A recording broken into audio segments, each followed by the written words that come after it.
Hello everyone, Theodore Burns back for week 3 of the IndyPro2000 walkthroughs. This week we reach our first oval of the season, which is at Gateway, or Worldwide Technology Raceway. So this weekend I took my shot at trying to build an oval setup. I will preface this by saying I typically do not build the oval setups that I run in the official series for my team, but I'm not afraid of running the ovals. I find they're quite fun. I've won a couple broadcast races over the seasons.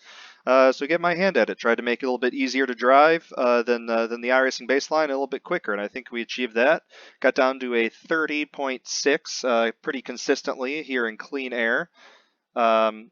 And this was set 74 or 23C air and track, 25% usage. We'll be racing at nighttime this week.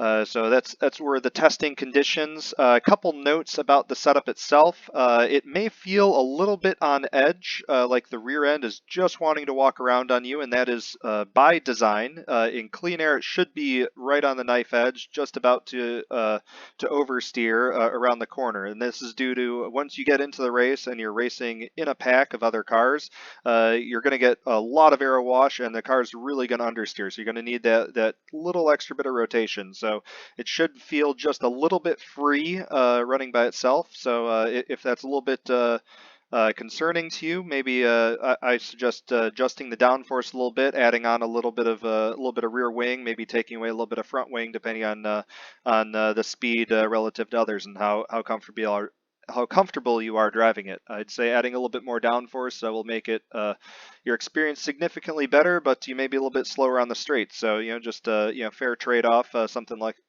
that.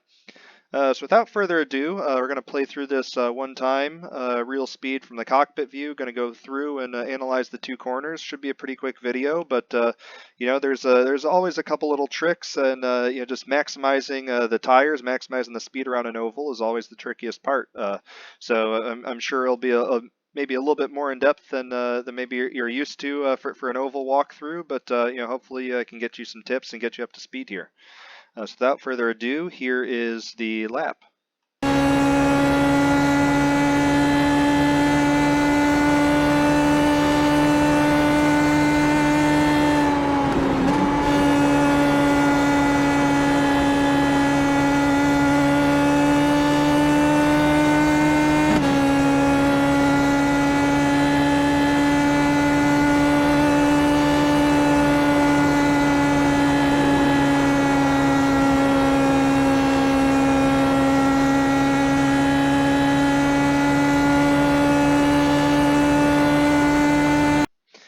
So there we have it. That was the 30.624. That was lap 6 of this run. I got down into the 6s on lap 3 and was able to follow it up almost identical lap 7 and started seeing just a little bit of fall off.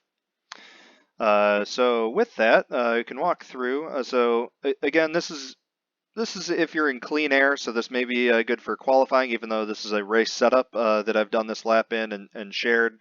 Just because the dynamic on the ovals, especially a larger oval like this, it's quite different. The car placement you're going to take and coming in the corners, down low, up high, where the draft is, following someone else, aero wash, and so forth. It's all stuff to consider. So you may not be able to take this exact line or approach every single lap, but that's something you really have to work on, is being adaptable on an oval and being able to adjust your line, in the corner, being high, low, adjust it, whether you're following someone and so forth. And so I think at the end of the video, maybe I'll give a couple tips on that I've learned over the seasons. So with that, speed up to turn 1. So turn 1, around this track, I'm not using any brake whatsoever. Turn 1, it does require quite a bit of a lift though, and I am going to go down a gear into turn 1. So I'm going to turn in from the outside, and I'm trying to aim for not the very bottom lane, but kind of just above it, right where this really dark patch of pavement is around. So I want to try and get maybe the left side tires down on that, or the center of the car down onto that to really to really maximize my radius through the corner and try not to scrub too much speed. You can run a little bit higher, but sometimes it gets a little tight on exit. So I so one of the things in ovals is I'm going to start to turn into the corner, and then I'm going to start to ease out of the throttle as I do that. So I'm already kind of pointing the car into the corner, pointing it down into what you could call my apex, which is riding around the bottom of the track here, and I'm starting to ease out of the throttle as I come down that. And it's not like a road race where I'm going to have a very abrupt lift. It's going to be a very gentle and slow lift down. You see, I never quite get completely out of throttle. I'm down to about that 10-15%. That's right when I grab the downshift. As soon as I grab that downshift, I get right back in throttle pretty aggressively. I'm not going back into full, but I'm ramping it up to about 50-60% throttle right away to keep my minimum speed up. Because going down this gear, I'm really going to start the engine braking is going to take over, and I'm going to start to overslow the car. So this entire time I'm trying to keep my hands as smooth as possible. I want to try and make one turn into the corner and then straighten the hands up on the way out. I don't want to be coming in and sawing on the wheel because that's just going to upset the right side tires, and it's going to upset the grip on them, and it's going to be very inconsistent and ultimately slow. So now that I'm down and I've felt the car turn in and pitch down into the corner, I felt it start to rotate, and I feel like I can kind of carry this line around. So now with a little bit of experience of the last couple laps, I'm able to find when I can ease into this throttle to get to full throttle and track out so that I don't hit the wall, but I get close to it. So as I've felt the car already rotate around the bottom, I feel like I can take this path around. I feel sufficiently, I feel the trajectory of the car is, sufficiently pointed downwards that I can start to get into full throttle and start to unwind my hands at that point about halfway through the corner. And you can see that I can carry that full throttle and just slowly unwind my hands, trying not to scrub any speed. Last thing I want to do when exiting the corner here is really have to crank in the steering, because that's just going to essentially put the front into a flat slide. That's a great way of understeering up into the wall. And the last thing I want to do here is I don't want to lift it whatsoever. Once I get into full throttle, I want to be able to keep it in full, because that's going to be a run entirely down this straight. And that's one of the big things in oval is maximizing your runs and really spooling up the car and building on your speed lap after lap.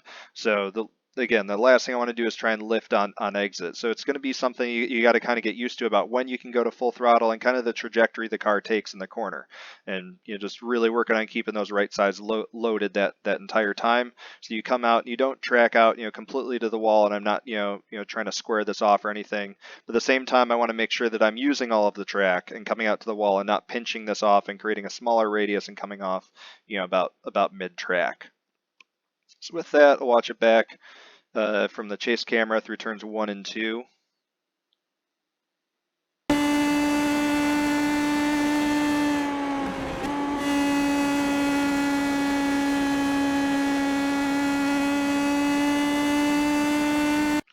So there you have turns 1 and 2. Now 3-4, it's that's one of the unique parts about Gateway is it's very different 1-2 versus 3-4.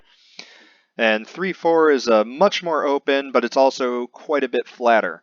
So on this hot lap, I'm starting my turn-in for this corner from the very far outside. And once the tires have come up to temperature and up to pressure, I should be able to take this corner flat out. I should also be able to take it in 6th gear all the way around. It may start to scrub right near the end. If it's colder tires, I may need to go down to 5th gear, or if they're extremely worn, I may need to go down. And I also may need to start pedaling the car, especially if I'm in clean air, because like I said, this setup, it's going to be right on the verging of oversteer through the corner. So I'm going to turn in and try and keep a very gentle radius all the way around. I don't want to crank this in, get down onto this curbing, and then have to straighten my hands up. I want to try and just like turns 1 and 2, make one turn into the corner and one turn out of the corner. So that's what I'm trying to do. Set this up. There's no real transition into the banking. It's very gradual, so you can really just focus on keeping this arc as smooth as possible. It's not It doesn't like drop off. You don't have to turn in early or something like turn 3 at Zondvoort last week. It's something that you can play around with and come in shallower, wider, but you want to get this arc. And I'm aiming to try and get the left side tires down close to this curbing. I want to be, in this bottom, lane here on the track. But I want to be really careful not to actually set my left sides onto this curbing or onto this white line, because that will grab these tires, and what it'll actually do is a transition here, is flat and then onto the banking. And when you get down onto the flat, it's going to unload the car, and due to the cross weight and how it's set up, when it unloads the car, it's going to loop right around on you, and we're going to end up in backwards into the wall, which is not ideal. So I want to make sure I'm down here, and if in a race you do the car is turning down a bit too aggressively, or you are finding yourself into that is the one time you need to check yourself, lift out a throttle, live to drive another day. But ideal conditions, don't want to touch those, want to get a constant radius. I want to load the right side tires and keep them consistently loaded. Right about here, about halfway, just past halfway through, maybe 60% of the way through the corner, the car is going to start to kind of slide out a little bit. At this point, like I said, I want to do my one turn in and one turn out. So I don't want to be adding any more wheel into the car here, because I'm just going to start scrubbing the front tires. It's just going to increase my wear. So I'm going to kind of let the car take this natural path out. And on exit here, this is one, because this corner is flat out. I don't really want to drive all the way completely out to the wall right on exit, because I don't need to. I'm not grip limited by the radius of the corner. So I'm going to try and keep this. I guess the best way of putting it is kind of like a neutral steer on the way out, and let the car track out and use the speed and the turning ability built into the setup to track out. So I end up, it's about a car width off of the outside wall there. But on new tires, so they're cold, not up to pressure, or it's a really old or very old tires late in the race, this may be the part of the corner where I may need to start pedaling it. I'm going to try and keep my hands steady, but if I can feel the right rear starting to step out, feel the car starting to oversteer, I want to try and keep my hands straight. I don't want to correct and counter steer, because it's a great way to get the front tires to hook and turn you straight in the wall. But instead, I want to just lift out of that throttle just a little bit, and I want to keep the drive going. So I only lift out to about maybe 90-95%. It's real slight, but it should stop the right rear from sliding. If you've gone a little bit too far, you may need a little bit bigger lift out of it. But that's what I'm going to do, on the cold tires, but also on very old worn tires. So here I am, just letting the car take its natural kind of track out. I'm letting it neutral steer. I'm not turning it in, but I'm also not completely straightening my hands up. And I just let it kind of gradually drift out. I end up out here, but I've kind of finished the corner about maybe a lane off of the outside wall, and then I've come back out here to set up for 1-2. But ideally, I've kind of finished the corner somewhere right around here, and you see I've left that lane out there because that's just kind of the natural steer of the car, following the natural radius with the speed that I'm carrying. So I'll play this through one more time with the chase camera.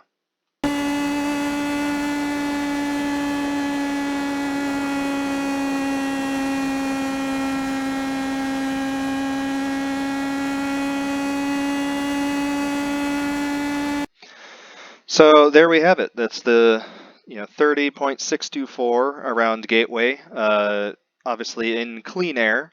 I guess do a couple little notes on racing in ovals in general, and it's unlike road racing, it's very hard to be advantageous and take advantage of someone or decide to make a move into a corner. It's often times it's built up. If I'm going to make a move into 1-2, I have to set it up in 3-4 the lap prior. So there's a lot of trying to thinking ahead, a lot of car placement. What lane do you want to be in? How far your distance is the car in front? Trying to time a run. So when should I pull out? How much draft do I need? And it all comes from setting up these runs, experimenting with it early in the race to then set it up at the end, put you in a position to try and win or try and gain that place. But again, it's everything. You have to think not only half a lap ahead, a couple corners ahead, but sometimes multiple laps ahead, and in how you try and set these runs up, where the car has to be, the gaps you need.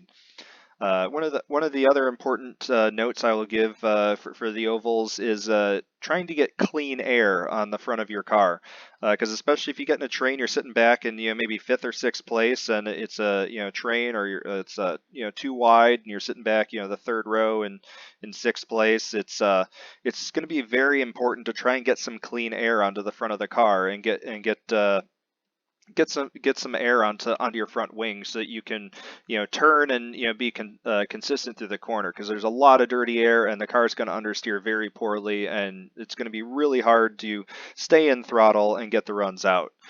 So in that instance, you may need to pedal quite a bit more, but what I try and do as a rule of thumb is I try and offset my car from the person in front, maybe just half a car width, and whether that's just to the inside of them, just the outside. And so if their left rear tire is in front of me, I'm gonna try and set the center of my nose right on their left rear tire, so I get at least the left hand side of my front wing in that clean air underneath them, because the wash, as it's coming off the back of their car, it's going to come kind of straight off, but also slightly up the track there. So I don't want to be offset off their outside tire.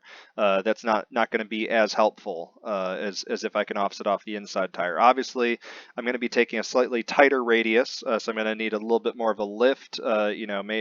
Not going to be able to roll quite as much speed, and I have to be very careful when I get through the corner, as the car starts to track up and I get fully behind them, that I've accounted for that, and I don't just continue pushing once I get behind them and lose all of that air off on my front wing and pushing into the wall. So that's going to be another important topic, is just getting that little bit of offset, trying to get some air on your front wing is going to be extremely important, especially if you're farther back in a pack, or you're looking to try and make an overtake, or even trying to build a run for a future corner. So I think that's probably the most important portion of advice for racing on the ovals, and it's just timing your runs, and trying to think ahead. It's not a very mentally intense track, trying to drive the two corners, especially without any brake. So it's much more comes down to the racecraft and the kind of dicing back and forth, and I think that's where you got to put most of your mental capacity when racing on an oval. So yeah, so hope that that gives you guys some insights into uh, oval racing in general, and hopefully this you guys like the setup. It feels good. Otherwise, I know a couple other guys in the series post their oval setups. I know Wes Shire does, and usually Jason Owens will post something on the forums. So keep an eye out for those guys. They race ovals a lot more than I do, so they may may know a little bit better how to get the car around here consistently with good tire use. But gave it my best shot. So hopefully you guys like it. And we got the holidays coming up, so Merry Christmas, those of you that celebrate that. And otherwise, I will see you guys on track this week out there racing at Gateway.